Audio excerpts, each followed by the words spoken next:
For starters, I do not recommend this book. This at this point is just outright racism.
Hello and welcome. I hope you are doing well.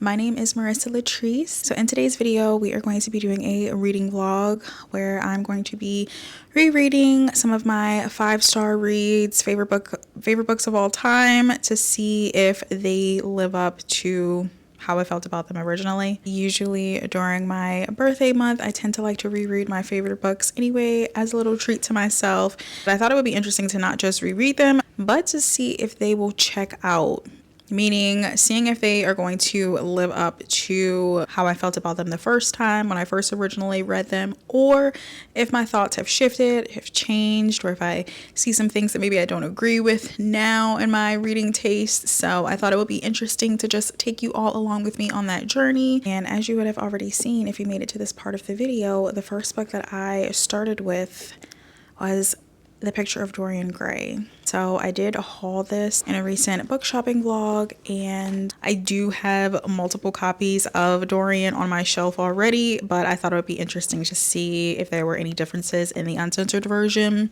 However, I first picked up Dorian, I believe it was in 2024. It was either 2023 or 2024 when I first picked up Dorian. So while I did remember a majority of the plot, obviously majority because some of it I definitely did forget, a lot of just the nuances and maybe smaller details that may differentiate between the uncensored and the originally published version. I definitely didn't really pick up on any differences, but again, I just read it too long ago to probably remember. However, reading a afterword in this book, it does let you know that the uncensored version was actually the first one published. How they published it was just an uncensored version, and they published it for schools. They published it for like Harvard and like colleges to study in for English. So that is what I really think is just the uncensored version about it, because it took so long for this book to finally publish, like in more modern day. But yeah, I don't think that there was particularly any amount of differences, at least that I noticed. I did enjoy my second time reading it, as I did finish it. I forget how incredibly short this book is. This book is about, let me see, at least this uncensored version is 217 pages. So I read it fairly quickly. Obviously, I did annotate it, as you did see, so it definitely did slow me down. It slowed my reading pace down, but I will just give you a brief synopsis. We do follow cherub face, little angel-like boy named Dorian. So he is introduced to another one of our main protagonists in the novel. Through his encounter with this individual, he slowly starts kind of pushing the limits on his morale to see how far he can really take it in living more a sinful and debauched life instead of his innocent, charming way of life. However, there is a catch. He actually ends up making a wish, in which case it does not affect him, but it affects something else. So usually living a fast and hard life like that, it tends to show on you, but he makes a wish so that it doesn't show on him, but that he can still continue to keep his innocent cherub dove-like reputation and face. But that doesn't necessarily lead to a good conscience, most of all, or a good ending. But I definitely did enjoy my reread and picking this back up. For starters, I would definitely say the prose and just the writing in general still very much enjoyed. I think that part of it definitely did live up to when I originally read it. The first time I read it, I obviously gave it 5 stars due to Oscar Wilde's writing style, just his writing in general and general prose in the novel.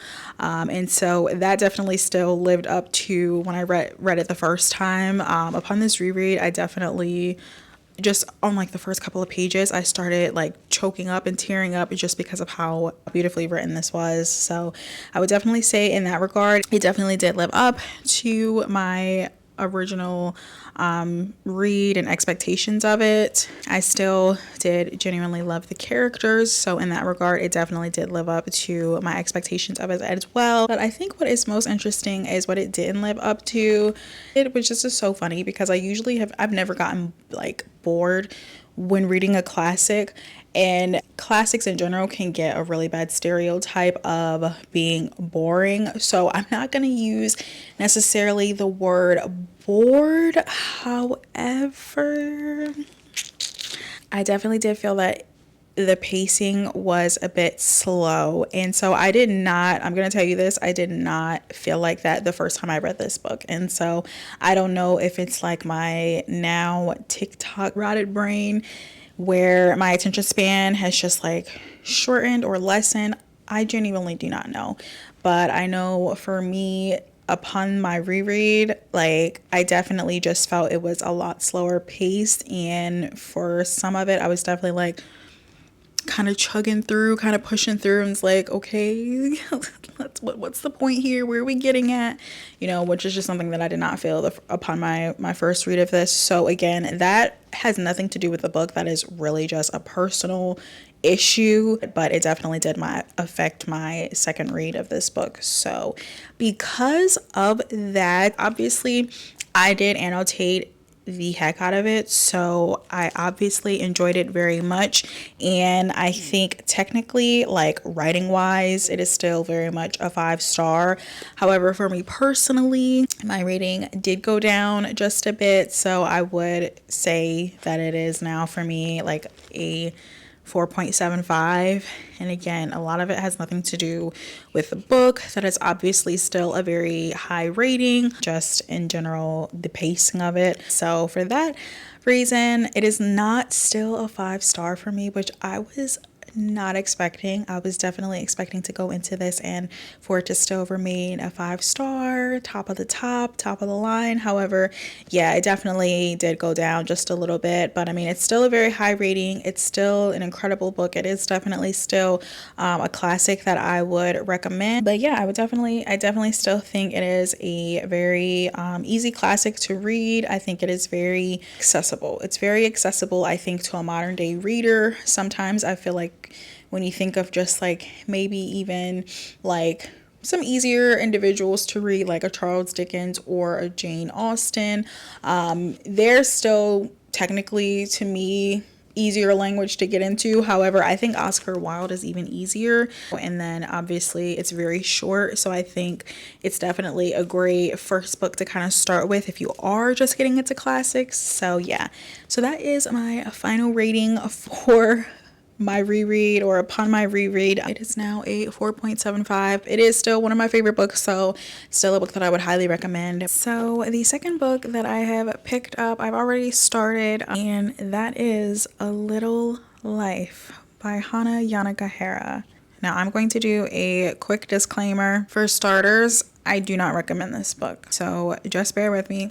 Here. I have a story. One of my best friends who is also into books just a little bit, but we have similar life experiences, pretty similar mentality, similar emotional states, similar traumas, things of that nature, okay? I would tell her about this book, A Little Life, and how, you know, how it resonated with me, how it's one of my favorite books of all time, because she's always asking me for book recommendations. And so I would tell her about it and tell her how, you know, how it resonated with me. But I would always tell her that I do not recommend this book for her.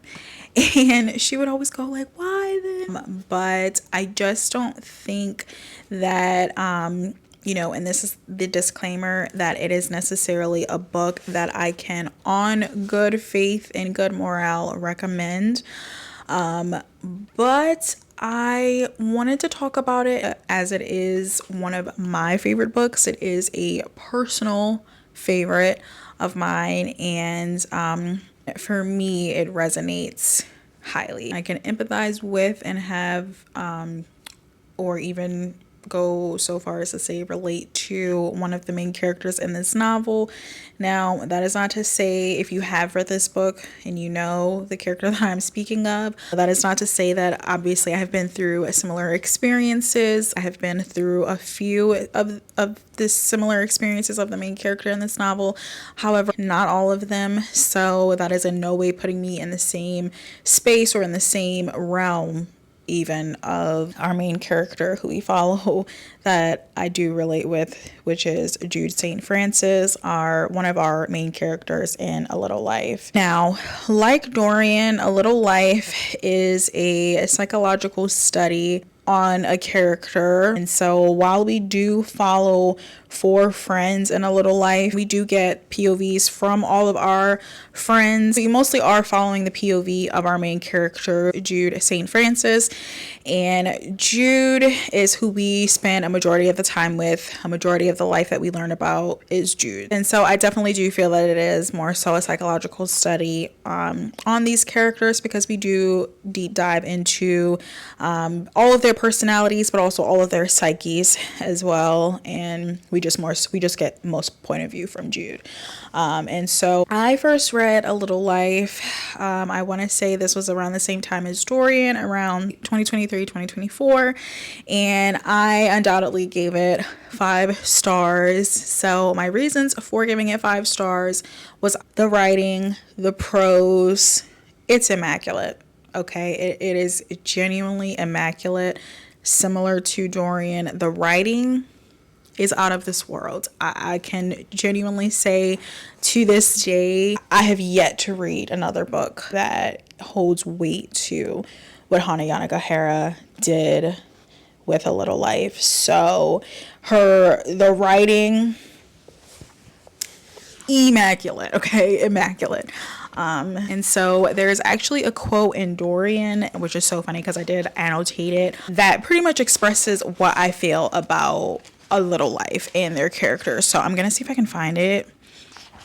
Okay, I found it. So it is in chapter 9 of Dorian. And Dorian, at this point, and I'm kind of going back and forth here, but he gets obsessed with this like book that one of his friends lent to him. And Dorian is just one of us, okay? So he basically says that the character in that book that he becomes obsessed with, he resonates with him, because the book that he's reading is like a psychological study on this character, similar to what Dorian is, similar to what A Little Life is.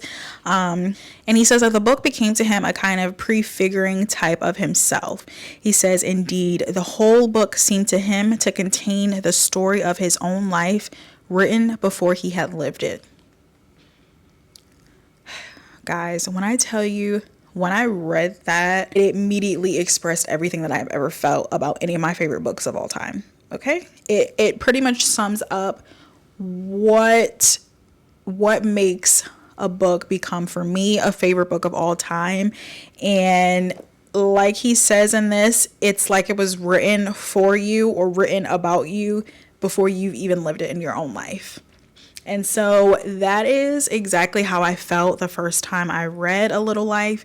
And upon my reread now, as I am 600 pages in, that is what I am still feeling. It is a book about friendship. It is a book about pain. It is a book about trauma, which is just an understatement. So, if you do decide to pick up this book, read the trigger warnings. I will just preface it with that. But I think what the author did here is something incredibly special. And how I felt about it the first time I read it is honestly how I am feeling about it upon my reread, which that is something that I didn't expect either. I feel so opposite. Like, I thought with Dorian it was going to be still 5 stars. Nothing's changed. Still exactly how I felt when I first read it. However, that is how I'm feeling with A Little Life. So I am only on page 603. There are, I think, about 800 or so pages. I know it's a little over 800. It's like 840. I know the original copy that I read, I believe, was 840 pages. But I ended up picking up this box set, I think last year. Yeah, it was last year, because they released a box set for the 10-year anniversary of A Little Life, and so I did pick it up, but it remained plastic wrapped for so long until I felt that I wanted to reread it, or just felt that I was, I guess, ready to reread it and pick them back up. So there are 4 books in this box set. It pretty much splits up the novel in 4 books, which I do appreciate, because had I not had this edition, I would probably not have picked this up again, just because it's so big and it's so heavy. Like, not just like actual heaviness, but figuratively heavy. It is a heavy book. as you may or may not know. So having them split up in 4 books is actually really helpful in the reread. So it's like super light, like I can just like hold it in bed, so it's really easier to read. So I definitely am enjoying that. That has definitely contributed to my experience of rereading it. But yeah, so it is broken up into 4 books. We have the first book, which is like this green cover, and first of all of the covers are like paintings. So a lot of this book talks about art and color, and so it's really like pretty covers, like it's like they're painted. So the first book is like this pretty green cover, and it is like a picture or a painting of Jude St. Francis. And then the second book is I can't remember the color, but it has a JB on it. And then the third book is the one that I'm on now, which has Malcolm on the cover, which these are all just our main characters, all of our friends from the friend group that we follow, all 4 of them. And then the last cover has Willem on the cover, and it is the shortest one out of all of them, because I believe it's like the last 100 pages in that one. So those are all of the covers, and from the box set, they're just super pretty, really pretty covers. So I've already annotated most of them. So while I'm reading it, because what I found with Dorian, when I like stopped to annotate everything, it just like slowed down my reading and it was like bothersome. So instead I've done the most diabolical, bombastic side-eye criminal thing that a book lover and reader could do is folded the pages.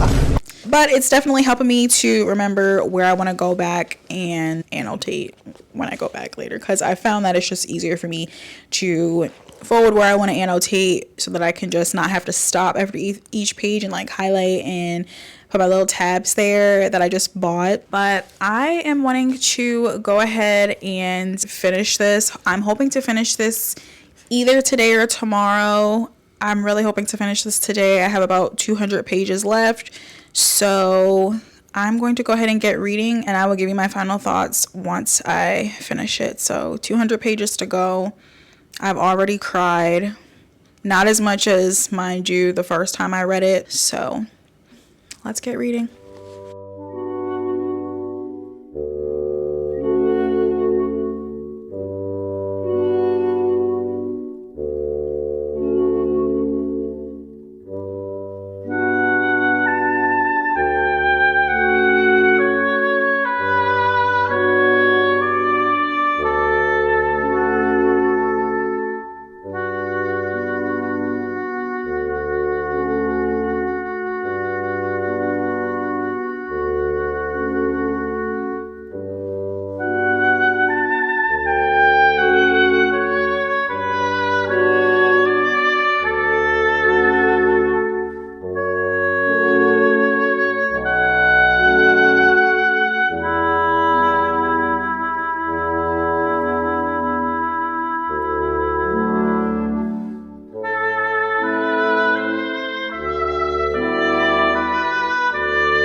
So it is the next day. I have finished my reread of A Little Life, and if you have made it to this part of the video, Thank you so much for being here. Thank you for watching until this part of the video. And if you have read A Little Life, you may be wondering why I would be rereading this or put myself through this again, or why it's one of my favorite books. And in general, I love rereading books because of the way that I can just turn my brain off when I reread a book, because I already know the plot, I already know what's going to happen, and mostly because of the comfort and solace that I genuinely feel returning to characters that I previously loved. The characters in A Little Life, for me, when I first read this book, I had never really felt not just connected to these characters, but that they were genuinely real people. Like, you cannot tell me that like Jude and Willem, Andy and Harold, that they're not real, that these characters are not real people. Like, genuinely, for me, since I am so character driven, it's really hard to find books where not only did I just love the story and love the plot and love the characters,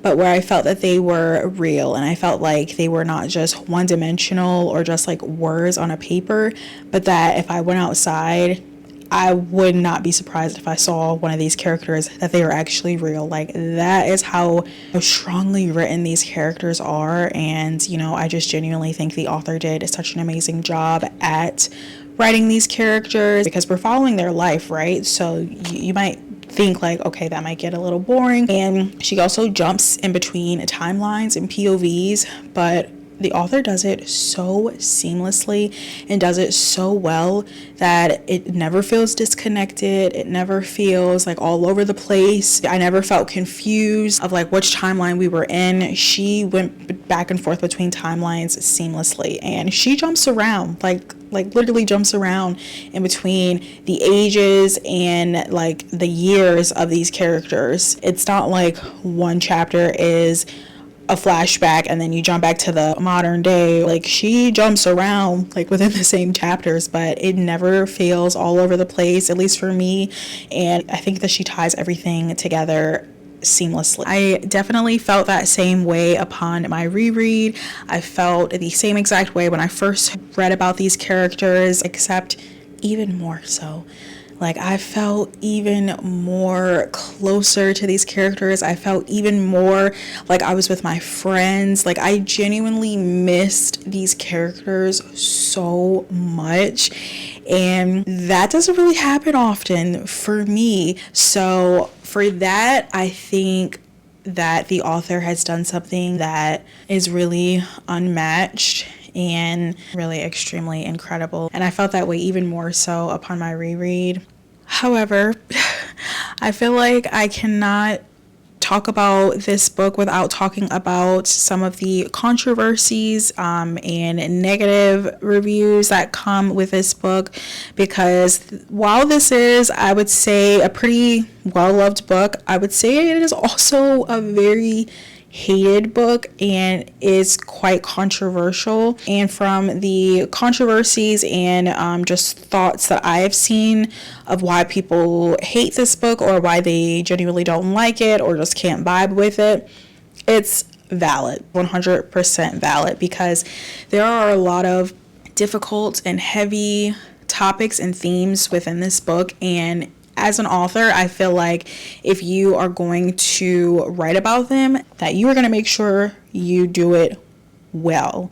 You're going to make sure you do it carefully. And I feel like as an author, I feel like you would have that responsibility upon yourself, or take that responsibility upon yourself to make sure, like, if I'm going to handle these types of themes, these types of elements, like, I'm going to do it right. But there are different communities that have felt certain way about how the author has written this character with a chronic illness, how this author has written gay characters, and about race. And the controversies that I have seen in reviews that I have seen, I can definitely agree with. So, for instance, race, right? There are two black characters within this book, two black main characters within this book.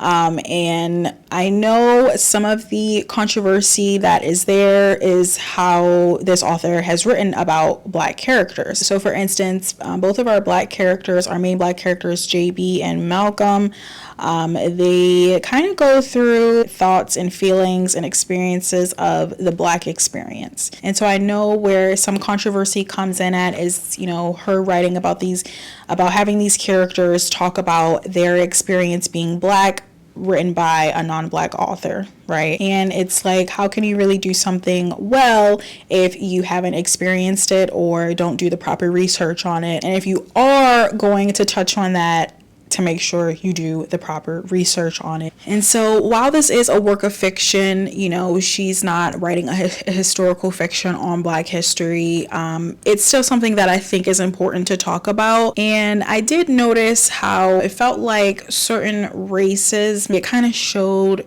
in her writing that maybe she feels one way or another towards a certain race. And so I did feel that throughout rereading it. I felt that upon my first read as well, but definitely not as strongly as now where I'm noticing it even more so upon my reread.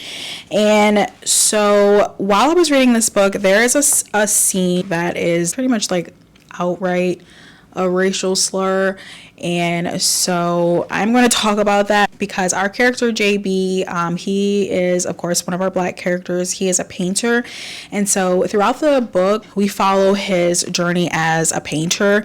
And so throughout the book he has exhibits as an artist would, where his works of arts is being displayed. And so throughout the novel we are given a lot of the names or the titles of his artwork and his paintings, which makes you feel pretty connected with him and how it connects to not just him but his friendship with the rest of the gang. But at the end of this book, while one of our characters, Jude, is at one of JB's exhibits, he's looking at his artwork. And the last painting in this particular exhibit that that JB is displaying is a self-portrait of JB, our black character. I'm saying this again to remind you of that because the title of this self-portrait is "Even Monkeys Get the Blues." And so this is a self-portrait of JB. He was wearing like this outfit, pantsless, hopping on one leg. So yeah, the title is "Even Monkeys Get the Blues." This at this point is just outright racism. So obviously I do not know this author. I do not know them personally. So I don't know how this author feels one way or the other about particular community or a particular race, but I know that when you are given a platform, especially I feel when you are as an amazing writer, creative writer as this author, I feel like she could have handled certain topics with more care and with more grace. When you have such a gift like that, I feel like it's important to not lose that portion of your writing where we're not just writing something because we can or because we know how or because we're good at it. I feel like it's important as well that if you're going to decide to depict certain things or decide to have certain representations in your book, that you're going to do it carefully. And I feel like in some ways it was not. And so for that reason, it can bring certain experiences, certain negative experiences to your audience. You know, you're not just going to have a one race audience. You're not just going to have one community of audience. You want your novels to connect to all of the community, to all of your audience. And so I can understand in some ways like ignorance of things, just maybe not knowing how this comes across or maybe not knowing certain things, because we're all imperfect. So, I can definitely empathize with that. But that title of that painting of a self-portrait of your black character, that's not okay. So for that reason, honestly, before I read that, I felt like I enjoyed my reread of this. Like I enjoyed my second read of this even more than I enjoyed it the first time. But it also means that I was able to pick up on certain things that maybe I missed or went over my head when I was, younger and the first time that I read this book. But now, after having read those things and knowing those things, I cannot give it another 5 stars. And I actually don't even know where I would rate this or where I am sitting on my rating with this. I may have to think about this for a while just because of certain sensitive topics that were not handled with care that I picked up on upon my reread. So that is kind of a bummer because I think this author is incredibly gifted and talented, and it's just a shame that certain topics and certain elements were not handled more carefully on her end. With that being said, though, I genuinely do not know how I ended up picking one of my favorite books that is the shortest, only a little over 200 pages, to an 800-page book.